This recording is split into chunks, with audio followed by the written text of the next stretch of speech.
Praise the Lord. Mount Carmel church Ajmer YouTube channel से जुड़े सभी सब्सक्राइबर दर्शकों को जल्द आने वाले प्रभु यीशु मसीह के मधुर मीठे नाम में आज की शाम एक और बार हमारे इस डेली ब्रेड कार्यक्रम में आप सबका मैं अभिनंदन करता हूं। आशा करता हूं आप अच्छे होंगे और प्रभु की दया से आपको प्रभु ने अब तक सुरक्षित रखा है, उसके लिए प्रभु को धन्यवाद। और ये समय होगा कि हम इस डेली ब्रेड कार्यक्रम को आरंभ करें। आइए और प्रार्थना में अपने सर को झुकाएं। जीवित और महान परमेश्वर प्रभु यीशु मसीह के माध्यम से हम तेरे पास आते हैं और तुझसे विनती करते हैं कि तू पिता इस डेली ब्रेड कार्यक्रम को करने के लिए हमें बल देता है, शक्ति देता है, समझ देता है। और प्यारे खुदावन, बहुत सारे दर्शक इसको देखते हैं और आशीष पाते हैं, उस बात के लिए हम तुझे धन्यवाद देते हैं। हमारा गाना बजाना, वचन का पढ़ना, सुनना और सुनाना, समझना सब तुझे पसंद आए, ये हमारी आपसे विनती प्रार्थना है यीशु मसीह के नाम से, आमीन। Praise the Lord. तो ये समय होगा कि हम कुछ देर प्रभु की आराधना में जाएंगे और पास्टर एनोश और उनकी टीम आपको आराधना में लेकर के जाएगी।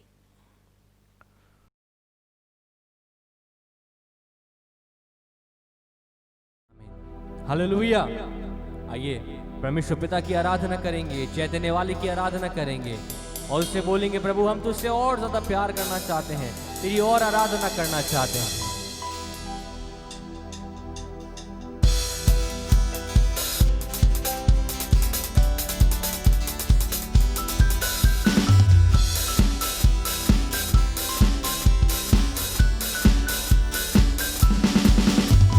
प्यार करूंगा मैं और ज्यादा तुझसे, प्यार करूंगा मैं और ज्यादा तुझसे, आराधना और गहराई से, आराधना और गहराई से, पूरे पूरे मन से, आराधना पूरे बल से, प्रेमी पूरे पूरे मन से, आराधना पूरे बल से, प्रेमी करूं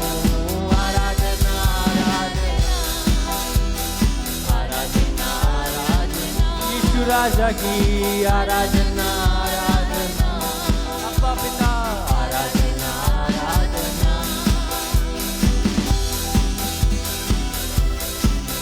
संभालने वाला एबेनेजर परमेश्वर तू है। ओ एबेनेजर हो, एबेनेजर हो, अब तक संभाला, धन्यवाद प्रभु। एबेनेजर हो, एबेनेजर हो, अब तक संभाला, धन्यवाद। पूरे पूरे मन से आराधना, पूरे मन से प्रेम भी करूं, पूरे मन से आराधना, पूरे बल से प्रेम भी करूं, आराधना आराधना। हालेलुया, आराधना आराधना। तू योग्य है प्रभु जी, आराधना आराधना। तू योग्य है,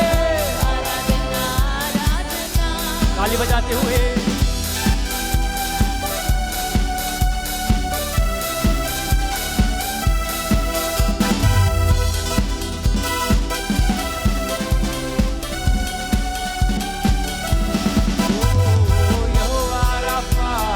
यहोवा राफा, चंगा किया मुझे, धन्यवाद प्रभु।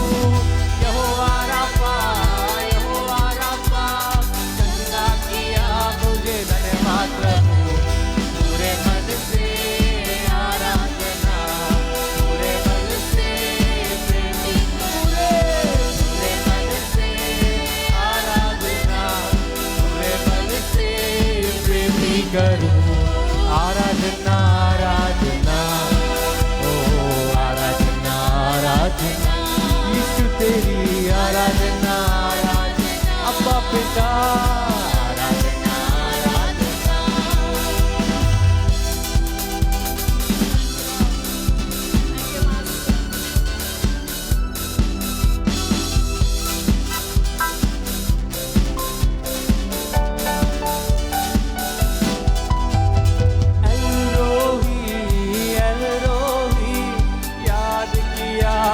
धन्यवाद प्रभु।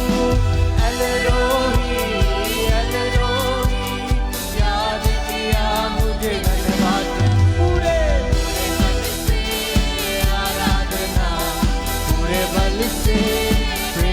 कर पूरे मन से आराधना, पूरे मन से प्रेम की हाथों को उठा के आराधना आराधना ओ अपना पिता आराधना आराधना तू योग्य है आराधना के, आराधना आराधना तू संभालने वाला,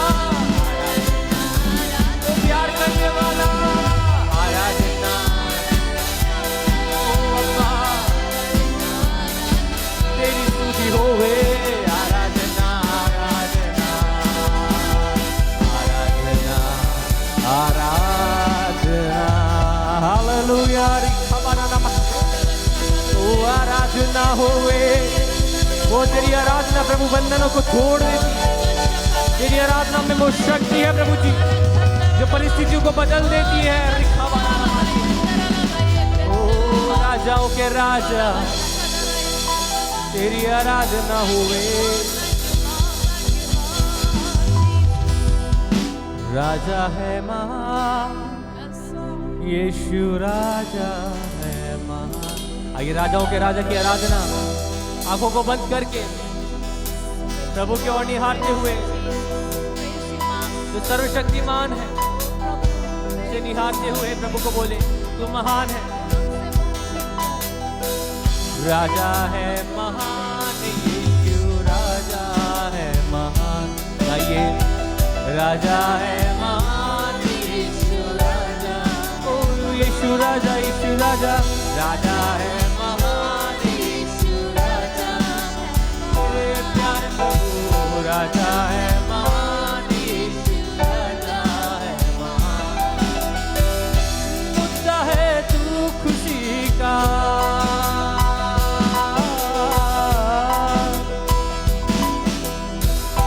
मुद्दा है तू खुशी का, महफिल है दरबार में, राजा है महान यीशु राजा, ओ यीशु राजा, राजा है महान यीशु राजा है महान।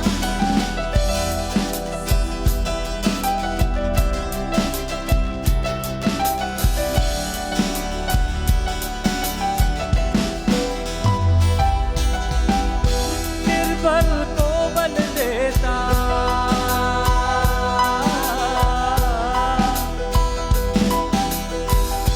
निर्बल को बल देता, ओ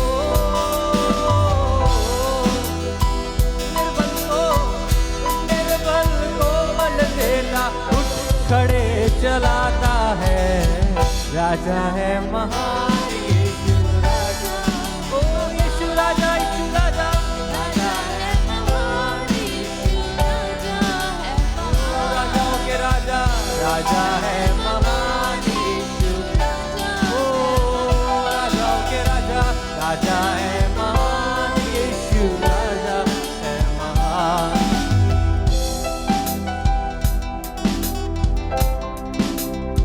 Jesus, praise you, Lord. Praise you, Father, Lord Jesus. Praise you, Lord. Praise you, Master. मेमना जो बलि बना था,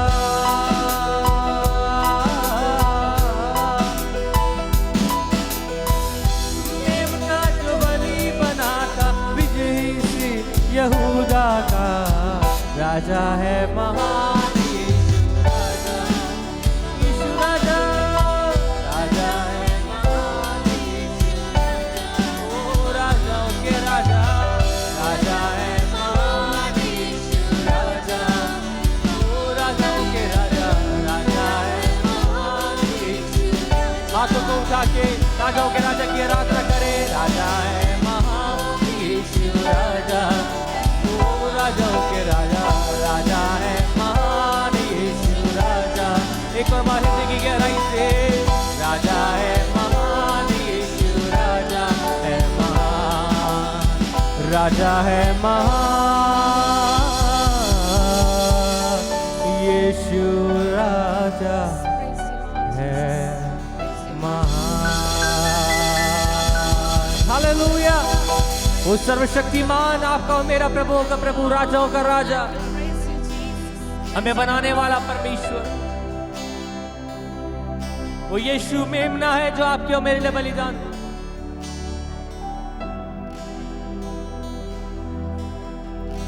आइए प्रभु के दास के द्वारा उसके सामर्थ्य वचन को सुनेंगे। अवश्य परमेश्वर हमसे बातें करेंगे, उसकी पवित्र आत्मा हमारे मध्य में। आइए पूर्ण तैयारी के साथ में बैठे और उसके वचन को जो आता है प्रभु के दास के द्वारा उसे रिसीव करें। केवल सुनने वाले नहीं, लेकिन उस पर चलने वाले बने। आइए प्रभु के दास के द्वारा उसके जीवित कलाम को सुनेंगे।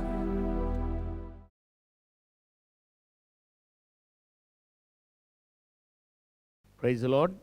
ये धन्यवाद देते हैं कि प्रभु ने हमको एक अच्छी आराधना करने का मौका दिया। Praise the Lord. प्रभु ने हमारे को बल दिया कि हम अच्छी आराधना प्रभु को चढ़ा सकें। अब ये समय आ गया है कि हम परमेश्वर की वचन की ओर जाएंगे और वचन को समझने के लिए हम मत्ती रचित सुसमाचार उसका 14वां अध्याय और उसके 1 पद से लेकर के और 12 पद तक पढ़ेंगे। उस समय चौथाई देश के राजा हेरोदेस ने यीशु की चर्चा सुनी और अपने सेवकों से कहा, ये यूहन्ना बपतिस्मा देने वाला है, वह मरे हुओं में से जी उठा है, इसलिए उससे सामर्थ के काम प्रकट होते हैं। क्योंकि हेरोदेस ने अपने भाई फिलिपुस की पत्नी हेरोदियास के कारण यूहन्ना को पकड़ाकर बांधा और जेल खाने में डाल दिया था, क्योंकि यूहन्ना ने उससे कहा था कि इसको रखना तेरे लिए उचित नहीं है। इसलिए वह उसे मार डालना चाहता था, पर लोगों से डरता था, क्योंकि वे उसे भविष्यद्वक्ता मानते थे। पर जब हेरोदेस का जन्मदिन आया तो हेरोदियास की बेटी ने उत्सव में नाच दिखाकर हेरोदेस को खुश किया। इस पर उसने शपथ खाकर वचन दिया, जो कुछ तू मांगेगी मैं तुझे दूंगा।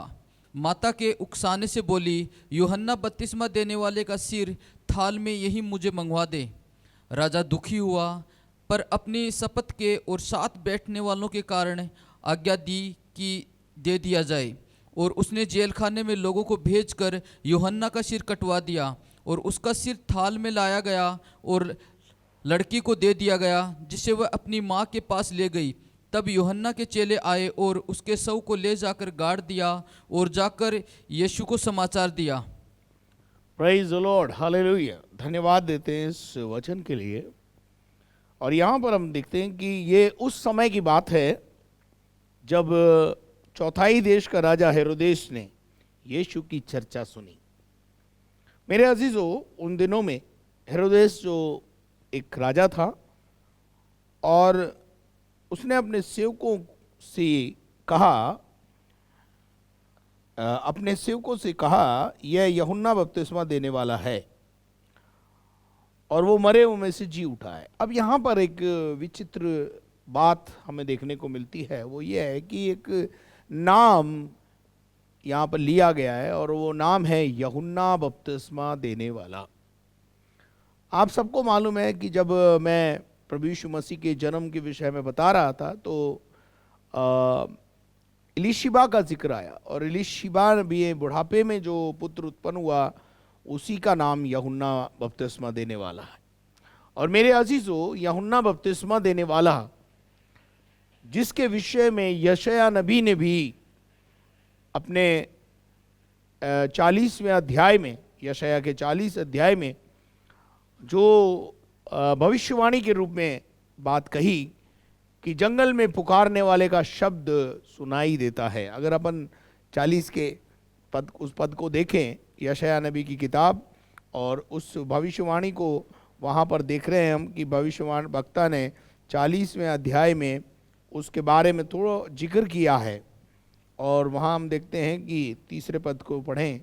किसी की पुकार सुनाई देती है, किसी की पुकार सुनाई देती है, जंगल में परमेश्वर का मार्ग सुधारो, जंगल में परमेश्वर के मार्ग को सुधारो, हमारे परमेश्वर के लिए अराबा में एक राजमार्ग चौरस करो। आगे हर एक तराई भर दी जाए और हर एक पहाड़ और पहाड़ी गिरा दी जाए। जो टेढ़ा है वह सीधा हो और जो ऊंचा नीचा है वह चौरस किया जाए। मेरे अजीजों, ये अगर अपन देखते हैं कि ये जो जंगल में आवाज सुनाई दे रही है,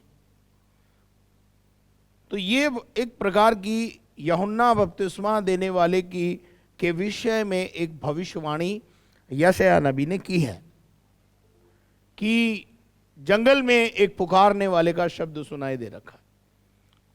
और मेरे अजीजों, आप सब जानते हैं कि यूहन्ना बपतिस्मा देने वाला जो प्रचार करता था वो जंगल में चला गया, और जंगल में लोग उसका प्रचार सुनने के लिए, उससे बातें करने के लिए, उसकी वाणी सुनने के लिए जंगल में जाया करते थे।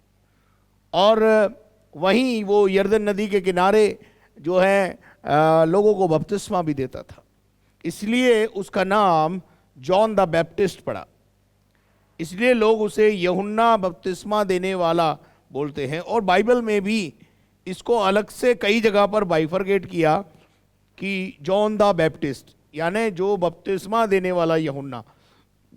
यूहन्ना का अगर हम देखते हैं तो यीशु मसीह के चेलों की लिस्ट में भी यूहन्ना का नाम है, लेकिन ये चेला वो नहीं है जो यूहन्ना बपतिस्मा देने वाला। ये एक अलग शख्सियत है जो यीशु मसीह के जन्म से पहले एलिशिबा के द्वारा इस दुनिया में आया। जकरिया और एलिशिबा जो थे इसके माता पिता थे, और इसके माता पिता का सेक्रीफाइस देखिए आपकी बुढ़ापे में इनको एक औलाद मिली, और उसे भी जो है उन्होंने जंगल में प्रचार करने के लिए जाने दिया, छोड़ दिया, क्योंकि उसका मकसद ही वही था।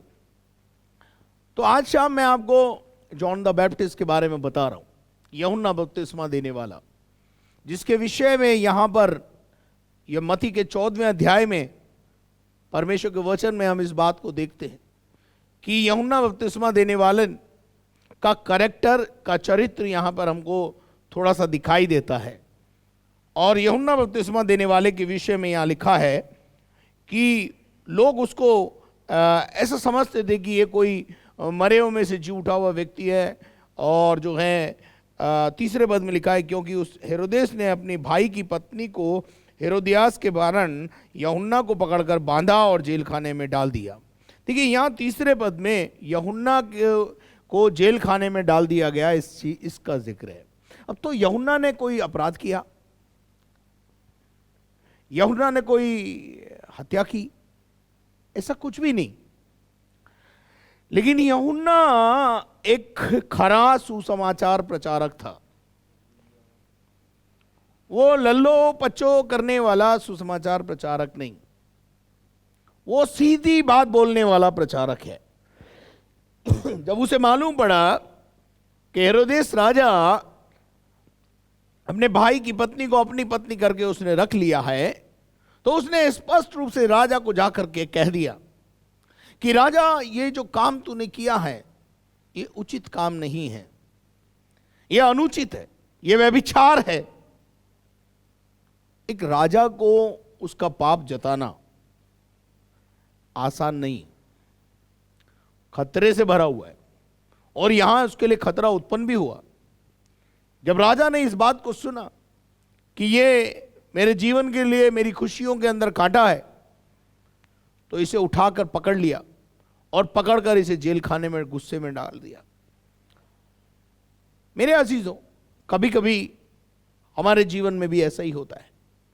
जब कोई व्यक्ति हमारी गलती बताए, जब कोई व्यक्ति हमारा पाप बताए, हमें चिताए, तो हम उससे बुरा मान जाते हैं और उसके साथ अच्छा व्यवहार नहीं करते, हम उसे छोड़ जाते हैं।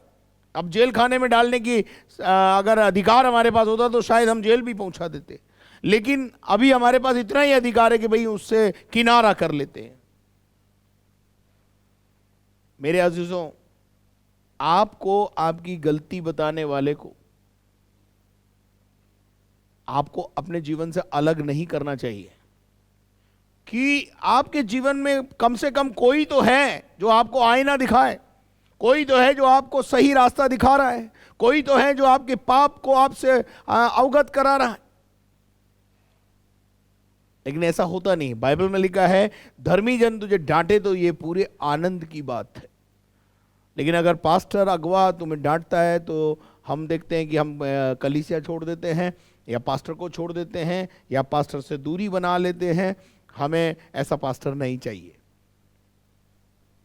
ये एक बहुत ही गलत विचारधारा है जिसमें आज हम बहुत से लोग पड़े हैं। और यहां हेरोदेस राजा ने क्या किया कि जब उसे उसका पाप यूहन्ना बपतिस्मा दाता ने जताया तो उसको क्रोध आया और उसने कहा तू होता कौन है मुझे मेरा पाप बताने वाला, और उसे उठाकर जेल खाने में डाल दिया। उसे वो मार डालना चाहता था, लेकिन प्रॉब्लम क्या थी, लोगों से डरता था, क्योंकि लोग यूहन्ना के पीछे बहुत दीवाने थे। लोग यूहन्ना को भविष्यद्वक्ता करके, परमेश्वर का जन करके स्वीकार करते थे, उसका आदर सम्मान करते थे, उसके पीछे बड़ी भीड़ हमेशा बनी रहती थी, लोग उसके दीवाने थे। वो शहर में प्रचार नहीं करता था, वो जंगल में प्रचार करता था, परंतु उसका प्रचार सुनने के लिए लोग जंगल में जाकर प्रचार सुनते थे, और वो बड़ी कटु भाषा में बात करता था। और एक जगह तो देखते हैं कि जब शहरों से बहुत सारे लोग निकल के बपतिस्मा लेने के लिए आए तो उसने कह दिया है सांप के बच्चों, तुम्हें किसने जता दिया कि तुम आने वाले कोप से भागो। बहुत स्ट्रेट फॉरवर्ड बोलने वाला एक सुसमाचार प्रचारक था जॉन द बैप्टिस्ट। वो किसी से डरने वाला नहीं था, वो राजा से भी नहीं डरा, और राजा को भी उसका पाप जताने में वो पीछे नहीं हटा। मेरे अजीजों, और उसका परिणाम यह हुआ कि उसे जेल खाने में डाल दिया गया। बाइबल बताती है पकड़ लिया और जेल खाने में डाल दिया, क्योंकि यूहन्ना ने उससे कहा था कि इसको रखना तुझे उचित नहीं है। बाइबल बताती है 5वें आयत में कि वो उसे मार डालना चाहता था, परंतु पर लोगों से डरता था। जनता का भय उसके जीवन में था कि कहीं ऐसा ना हो कि जनता जो है मैं इसको मार दूं और इसके पीछे जनता जो है मेरे लिए जो है उपद्रव खड़ा कर दे। इसलिए वो डरता भी था, इसलिए उसने उसको जेल खाने में रख दिया। लेकिन एक दिन जब राजा हेरोदेस का जन्मदिन आया, और जब राजा हेरोदेस का जन्मदिन आया तो देखिए जन्मदिन के अंदर डांस डिनर तो होता ही है, ठीक है जी। तो डिनर से पहले आजा जी, आज के जमाने में 3D होता, 3D आपको पता है ना, आजकल टेक्नोलॉजी का जमाना है और उसमें 3D बहुत भयंकर चल रहा है। और वो 3D क्या है? Drink, dance and dinner. मेरे को लगता है यहां भी 3D चला। और यहां पर जब उसकी जो भाई की पत्नी की बेटी थी उसने खूब अच्छा नाच करके दिखाया, बाइबल बताती है। यहां लिखा है 6ठे पद में, जब हेरोदेस का जन्मदिन आया तो हेरोदियास की बेटी ने उत्सव में, फंक्शन में नाच करके दिखाया, हेरोदेस को खुश कर दिया। मेरे अजीजों, यहां हेरोदेस राजा उसके नाच को देखकर मस्त हो गया, मग्न हो गया, बहुत प्रभावित हो गया। और जब वो प्रभावित हुआ तो उसने उस लड़की को बुलाकर उससे बोला कि तूने मुझे आनंदित कर दिया, इसलिए तू बोल, तू क्या चाहती है कि मैं तेरे लिए करूं? मैं तुझे आधा राज्य भी देने के लिए तैयार हूं। मेरे अजीजों, लेकिन वो तुरंत अपनी मां के पास गई और उसने कहा कि राजा बहुत खुश है और तू क्या चाहती है कि मैं उससे मांगू, क्योंकि वो मुझे आधा राज्य भी देने को तैयार है। उसकी मां बहुत चतुर थी।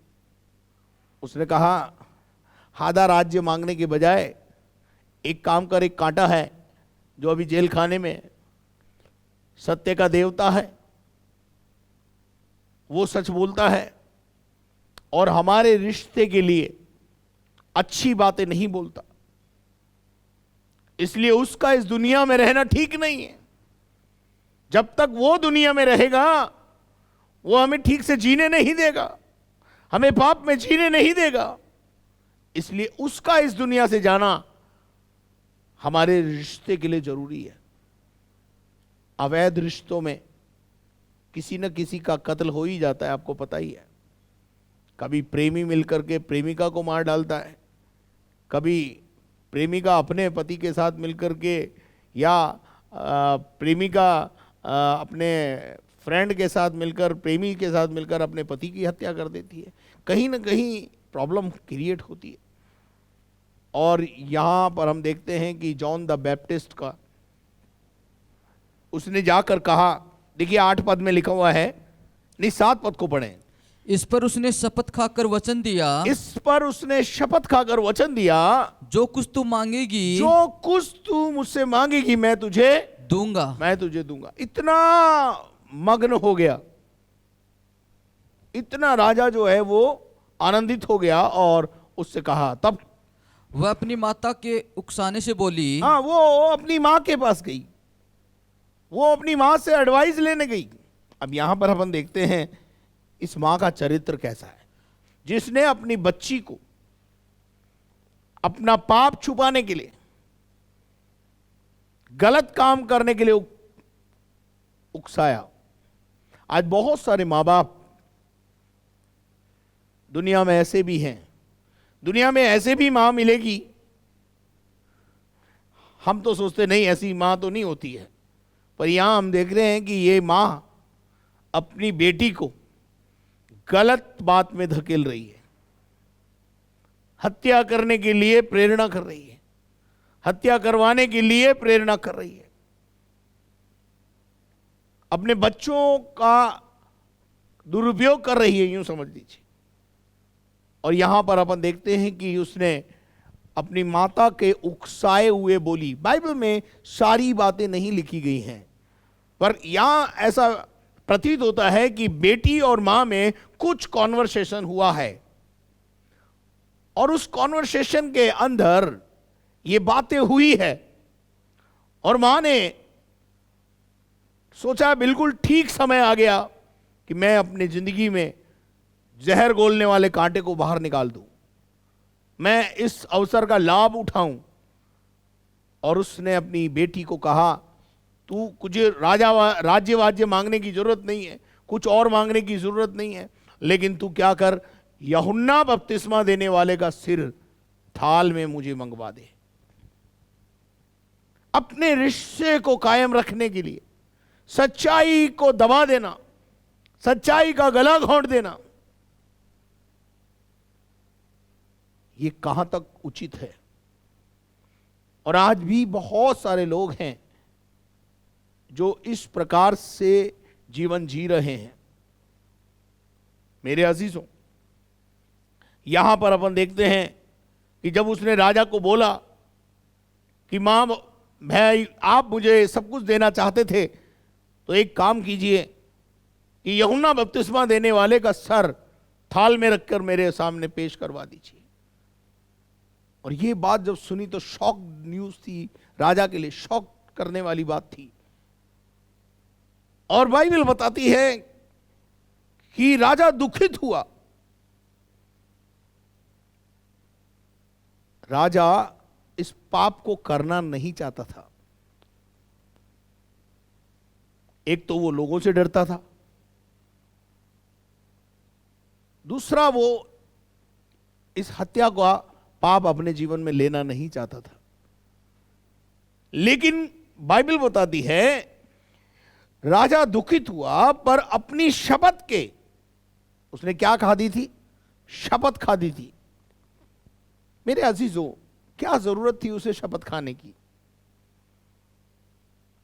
मैंने पूर्व में भी कई बार प्रचार के अंदर और डेली ब्रेड कार्यक्रम में भी बताया था कि हम फालतू की बातों में शपथ ना खाएं। हमारी बात हाँ की हाँ और ना की ना हो, बस इतना ही होना चाहिए। शपथ खाकर हम क्या करें। ये राजा शपथ खा के क्या हो गया, बंद गया। अगर इसने शपथ नहीं खाई होती तो शायद सच्चाई का गला नहीं घुटता, शायद ये सत्य के लिए लड़ सकता था। लेकिन शपथ खा दी, और अपनी शपथ, पहली गलती राजा की क्या है, उसने शपथ खाई। नंबर 2 गलती इसी लाइन में आगे लिखा है, और अपने साथ बैठने वालों के कारण। कैसे लोगों के साथ आपकी उठ बैठ है।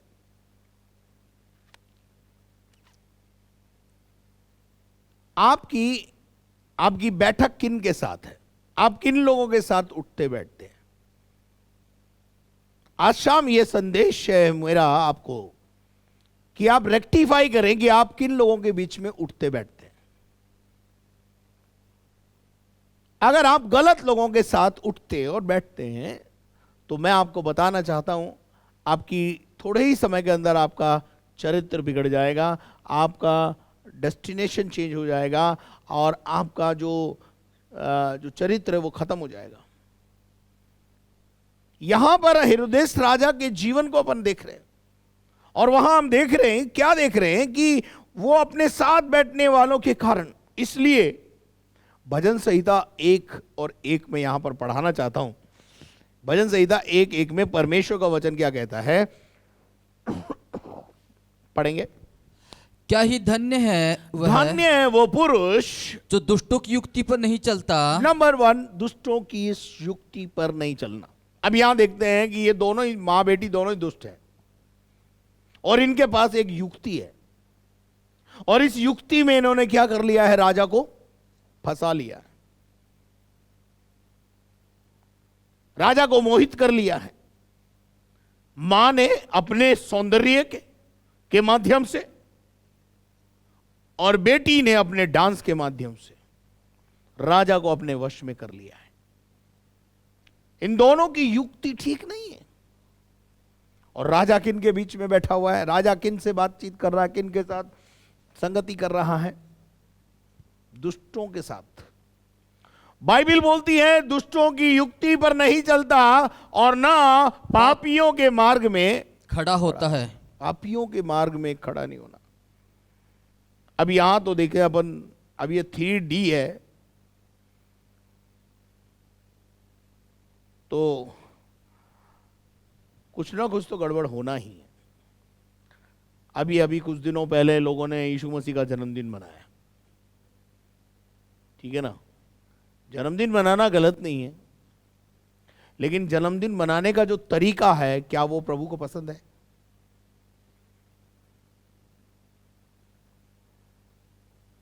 क्या वो तरीका जो जन्मदिन मनाने का हमने अपनाया है, वो तरीका प्रभु को पसंद है?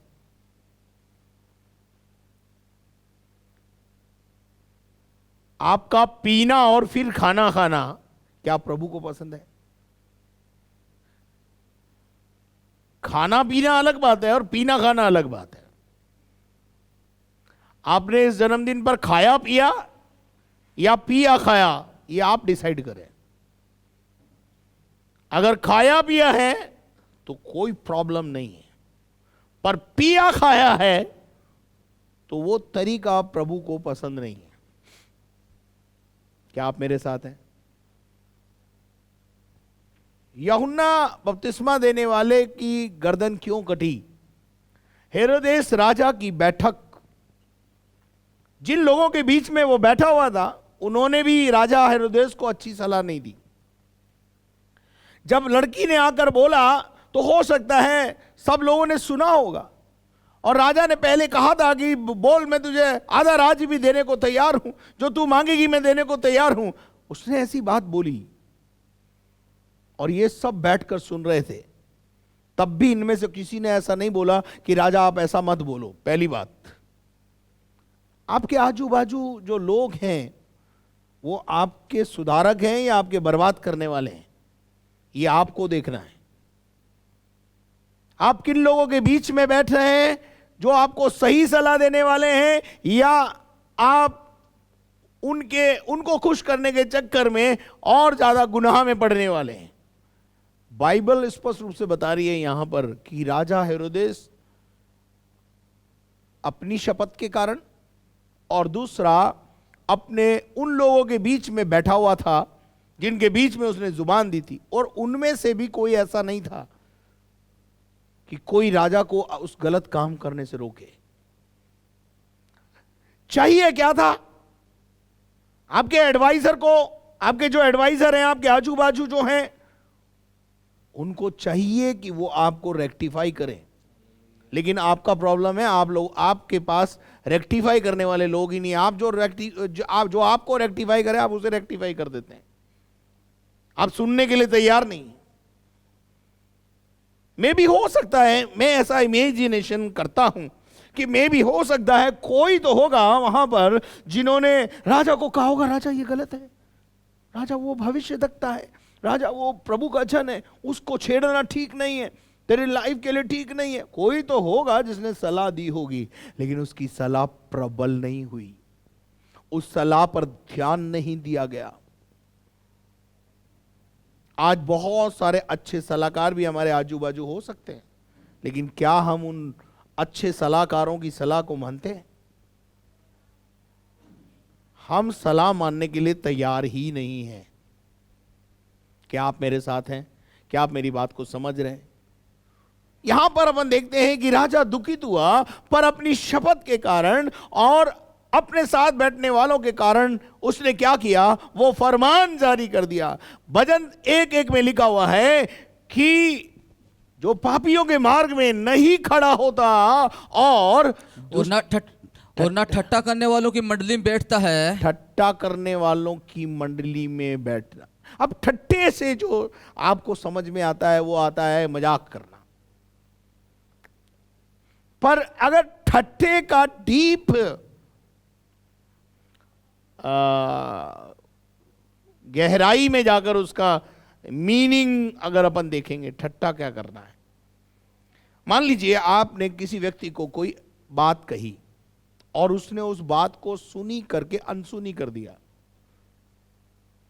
और एक बार नहीं आपने कई बार उसको कहा, तो आप अक्सर आपने देखा होगा कि आपके मुंह से कभी निकला हो, अरे यार वो मेरी बातें मानता नहीं, मजाक में ले जाता है कि नहीं? किसी बात को नहीं समझते हुए भी ना मानना, मजाक में उसको हल्का ले लेना या उसको हटा देना अपने जीवन से, वो भी एक ठट्टा करना है। और मैं यहां बताऊं, बहुत सारे लोग आत्मिक ठट्टा करने वाले भी हैं आज की तारीख में। कलीसिया में भी आत्मिक ठट्टा करने वाले हैं। मैं आपसे कहना चाहता हूं कि विश्वासी में भी अंतर होता है। कुछ विश्वासी बड़े गंभीर होते हैं वचन के प्रति, कुछ विश्वासी वचन को ठट्टे में उड़ाते हैं। अगर हम ना करें तो क्या फर्क पड़ता है? अगर हम दशमांश ना दें तो क्या फर्क पड़ता है? बेटा अभी फर्क नहीं पड़ता है, फिर जब कैंसर का फोड़ा होगा तो सारा जो जमा किया सब निकल जाएगा। जितना तूने जमा किया, जितना खुदा का चुराया, वो सब एक ही झटके में जाएगा, क्योंकि बाइबल की बातें पूरी हुए बिना नहीं रहती। यीशु मसीह ने कहा स्वर्ग में धन इकट्ठा करो, पृथ्वी पे धन इकट्ठा मत करो। पृथ्वी के ऊपर चोर आता है, चुरा के ले जाता है और कीड़ा खा जाता है। बीमारी के क्या होते हैं? कीड़े ही तो होते हैं, कीटाणु होते हैं, और वो हमारा सारा पैसा खा जाते हैं। सिद्धांत, बिब्लिकल सिद्धांतों को कभी आप ठट्टे में ना उड़ाएं। अगर मैं एक झूठ बोल लूं तो क्या फर्क पड़ता है? अगर मैं एक बार गलत काम कर लूं तो क्या फर्क पड़ता है? मेरे अजीज, तो शायद आपको नहीं फर्क पड़ता, पर पवित्र आत्मा को, जो आपको सही मार्गदर्शन करने के लिए दी गई है, उसको फर्क पड़ता है। प्रभु को फर्क पड़ता है, परमेश्वर को फर्क पड़ता है। जो ठट्टा करने वालों की मंडली में नहीं बैठता वो धन्य होता है। ये राजा के जीवन में भजन 1:1 पूरा नहीं हो रहा। हाँ जी, इसलिए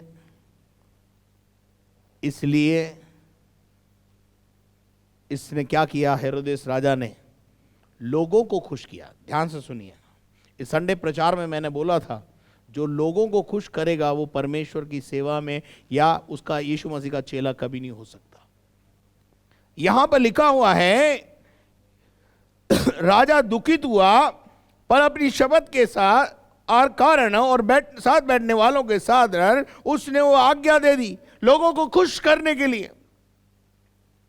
हेरोदियास की बेटी को जो उसका डांस देख करके खुश हुआ, वो उस लड़की को, उसकी मां को खुश करने के लिए, जमाने को खुश करने के लिए आज बहुत सारे लोग जॉन द बैप्टिस्ट जैसे प्रचारकों को या पासवानों को उनका गला घोंट देते हैं, सच्चाई का गला घोंटते हैं। यूं कहूं तो कोई अतिशयोक्ति नहीं होगी। झूठ पर अपनी जिंदगी को आधारित कर लेते हैं, केवल और केवल लोगों को खुश करने के लिए। ये राजा क्यों फंसा यहां पर? अगर मैं अपनी बात को पूरा नहीं करूंगा, अपनी शपथ को पूरा नहीं करूंगा, और जो मैंने कह दिया है कि जो तू मांगेगी मैं तुझे दूंगा, अगर मैं उसे पूरा नहीं करूंगा तो ये जो मेरे साथ बैठे हुए लोग हैं ये क्या कहेंगे। एक बहुत बड़ी बीमारी भारत में है।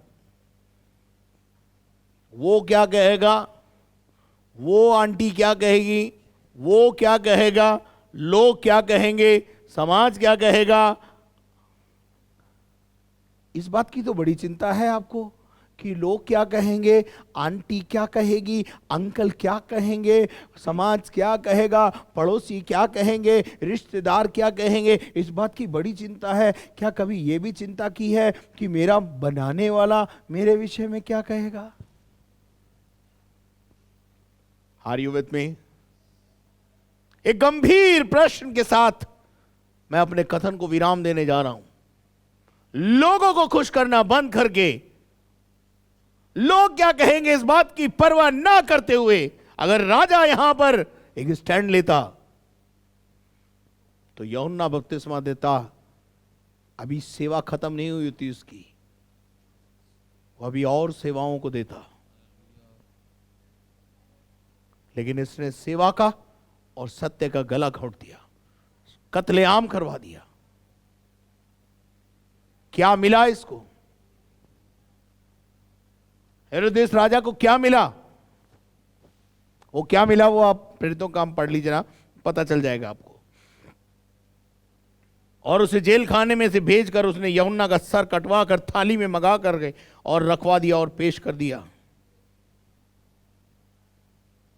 लोगों को खुश करने के लिए उसने यूहन्ना बपतिस्मा देने वाले ने के विषय में यह काम किया।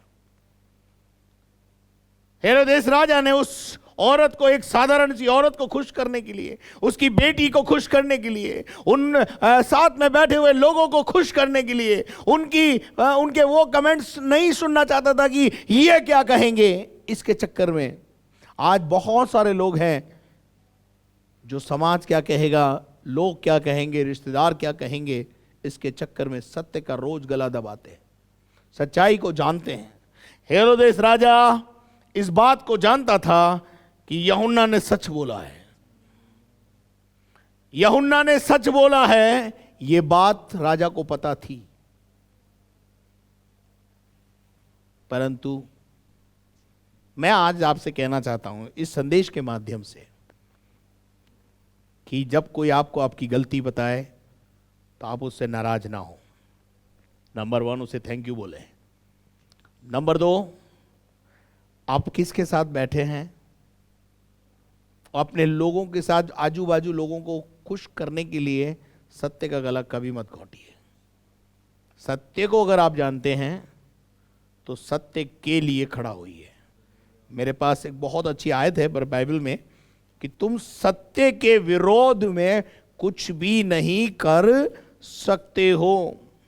ये जिंदगी में ध्यान रखना कि तुम सत्य के विरोध में कुछ नहीं कर सकते, परंतु सत्य के लिए कर सकते हो। सत्य के लिए आप बहुत कुछ कर सकते हैं, परंतु सत्य के विरोध में आप कुछ भी नहीं कर सकते। मेरे अजीजों, यदि आप चाहते हैं कि सत्य के लिए आप खड़े हों तो हो सकता है आपको अपनी मंडली बदलनी पड़ेगी। आपको उन लोगों का साथ छोड़ना पड़ेगा जिन लोगों के साथ आप उठते बैठते हैं। पढ़िएगा 2 कुरिन्थियों 13वां अध्याय और उसके 8 पद को पढ़े। क्योंकि हम सत्य के विरोध में कुछ नहीं कर सकते, सत्य के विरोध में हम कुछ नहीं कर सकते, पर सत्य के लिए ही कर सकते हैं। पर सत्य के लिए बहुत कुछ कर सकते हैं। सत्य का गला मत घोंटिए। आप एक अवरोधक हटा देंगे तो क्या हुआ, दूसरा आ जाएगा। इस जॉन द बैप्टिस्ट को आपने मार दिया, लेकिन आप क्या क्या कहते हैं, आपका मन आपको छोड़ेगा नहीं, वो आपका पीछा करेगा। और आप अपने मन से कब तक बचेंगे मुझे बताइए। इसलिए आज शाम रेक्टिफाई करें कि आप किन लोगों के साथ उठते हैं, बैठते हैं, आप कैसे लोगों के साथ आपकी उठ बैठ करते हैं। आइए हम परमेश्वर के वचन को अपने हृदय से समझें और गले लगाएं और शिक्षा को प्राप्त करें। हम प्रार्थना में जाएं। धन्यवाद करते पिता, तेरी स्तुति करते हैं सुंदर समय के लिए जो तूने हमारे जीवन में हमको दिया। हम मिट नहीं गए, ये तेरी महाकरुणा का फल है। आज की शाम प्रभु जो वचन हमने सुना, उस वचन पर चलने की शक्ति प्रदान कर। हम अपने उठने बैठने वाले लोगों के साथ, जिनके साथ हम बैठते उठते हैं, खुदा रेक्टिफाई करें कि वो कैसे लोग हैं, और उन्हें खुश करने के चक्कर में प्रभु जी, ज़माने को खुश करने के चक्कर में सत्य का गला कभी ना घोंटे। जो यूहन्ना बपतिस्मा देते वाले के साथ हुआ प्रभु, वो आगे किसी के साथ ना हो। हेरोदेस राजा ने जो किया ऐसा कोई ना करे परमेश्वर। प्यारे खुदावन परमेश्वर, हम दुआ करते हैं इस समय जो लोग बीमार हैं उनकी चंगाई और छुटकारे के लिए घोषणा करते हैं प्रभु जी। और पिता परमेश्वर, हम प्रार्थना करते हैं इस समय प्रभु जी जिनके आज जन्मदिन है और जिनके आज मैरिज एनिवर्सरी, उन सभी को यीशु मसीह की आशीष कहते हैं। हम घटें और तू बढ़े, ये हमारे जीवन की इच्छा अभिलाषा है। सारा आदर मान सम्मान गौरव तुझे देते हुए प्रार्थना को यीशु मसीह के नाम से मांगते हैं, आमीन। और अब हमारे खुदावन यीशु मसीह का फजल, खुदा बाप की मोहब्बत, पाक रूह की रिफाकत और शराकत अब से लेकर हमेशा तक हम सबों के साथ होती रहे। हम सब बोलें आमीन। Praise the Lord, may God bless you. परमेश्वर आपको आशीष दे। आपसे निवेदन करना चाहता हूं कि जल्दी से आप हमारे चैनल को सब्सक्राइब करें और बेल आइकन को दबाएं, शेयर करें और लाइक करें। और साथ में यदि आप अपने प्रार्थना के निवेदन हमें भेजना चाहते हैं, प्रार्थना टावर के नंबर स्क्रीन पर मौजूद हैं। प्रतिदिन अपनी प्रार्थनाओं में आप हमें उठाए रखें ताकि हम डेली ब्रेड कार्यक्रम आपको दे सकें। आर्थिक सहयोग देने के लिए स्क्रीन के ऊपर बैंक अकाउंट्स की डिटेल है। कल शाम 6 बजे फिर आपके साथ मुलाकात करेंगे। तब तक के लिए घर में रहें, सुरक्षित रहें। धन्यवाद।